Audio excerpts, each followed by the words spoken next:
sự chơi vì ngọn cây và quay chơi thời Tây Hải Lan cứ tay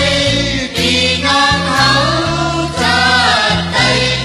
tiếc hơi sự thương Tây miền Tây tiếc hơi sự thương Tây miền Tây.